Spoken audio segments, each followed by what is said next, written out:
사드 문제로 얼어붙은 중국과의 관계가 다음 달 정상회담을 열기로 합의하면서 분위기가 달라지고 있습니다.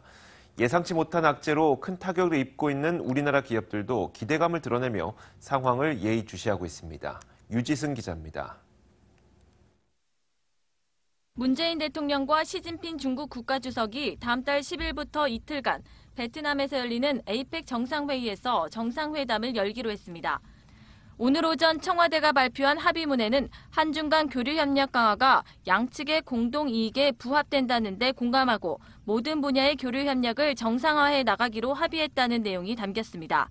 또 에이펙 이후 필리핀에서 열리는 동아시아 정상회담 회의 기간 중 또 한 번의 양국 간 회담이 이뤄질 가능성이 있어 해빙 분위기가 급물살을 탔습니다. 실제로 최근 중국 최대 온라인 여행사인 시트립에는 판매가 중단됐던 한국 상품이 다시 등장했습니다.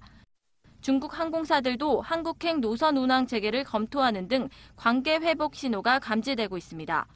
특히 사드 보복 직격탄을 입은 면세, 관광업계는 한중 관계 개선에 촉각을 세우고 있습니다.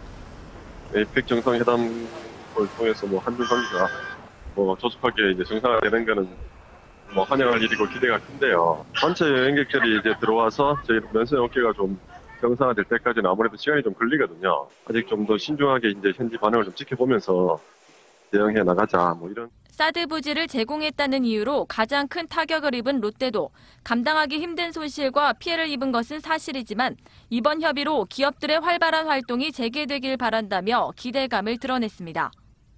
앞서 7개월간 지속된 사드 보복 여파로 롯데쇼핑의 올해 3분기 영업이익은 반토막이 났고 중국 롯데마트는 매각 수순을 밟는 등의 피해를 입었습니다. 아모레퍼시픽과 토니모리 등 화장품 업체들의 영업이익도 두 자릿수 크게 줄었고 문을 닫는 면세점도 등장했습니다. 이런 가운데 한중 정상회담 개최가 합의됐다는 소식이 전해지면서 오늘 롯데쇼핑과 호텔신라, 대한항공 등 사드 피해주들의 주가가 일제히 상승했습니다. 다만 중국 측이 한국에 배치된 사드 체계를 반대한다는 기존 입장을 재천명한 만큼 양국 간 협의가 긍정적인 결론을 낼 수 있을지 주목됩니다. 머니투데이 방송 유지승입니다.